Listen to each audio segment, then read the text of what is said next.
மூளையை தின்னும் அமீபா பாதிப்பால கேரளாவில் 9 வயது சிறுமி உயிரிழந்த சம்பவம் பெரிய சோகத்தை ஏற்படுத்தியிருக்கு. கேரளாவின் கோழிக்கோடு மாவட்டம் தமரசேரி பகுதியைச் சேர்ந்த 9 வயது சிறுமி கடும் காய்ச்சல் காரணமா கோழிக்கோடு மருத்துவக் கல்லூரி மருத்துவமனையில் கடந்த 14ஆம் தேதி சேர்க்கப்பட்டாங்க. அன்றைய தினம் சிகிச்சை பலன் இல்லாம உயிரிழந்தாங்க. சிறுமியுடைய இறப்புக்கான காரணத்தை பத்தி நுண் உயிரியல் பரிசோதனை கூடத்துல பரிசோதனை நடத்தப்பட்டுச்சு.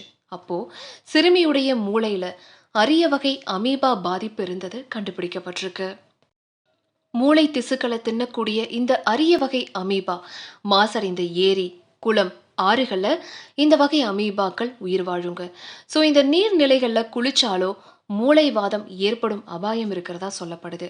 தலைவலி, காய்ச்சல், குமட்டல், வாந்தி போன்ற அறிகுறிகள் ஆரம்ப காலகட்டத்தில் இருக்கும்.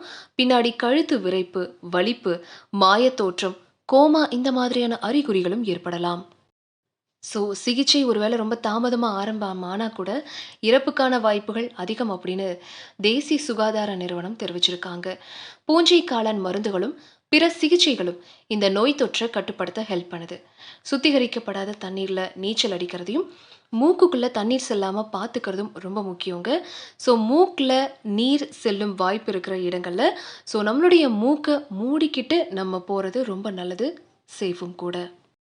அதே போல சுத்தமே இல்லாத ஆறு, குளம், ஏரி, குட்டை இந்த மாதிரியான இடங்கள்ல நீச்சல் அடிக்கிறதும் அங்க குளிக்கிறதும் ரொம்ப ரொம்ப கெடுதல். ஸோ கொஞ்சம் கேர்ஃபுல்லா இருங்க.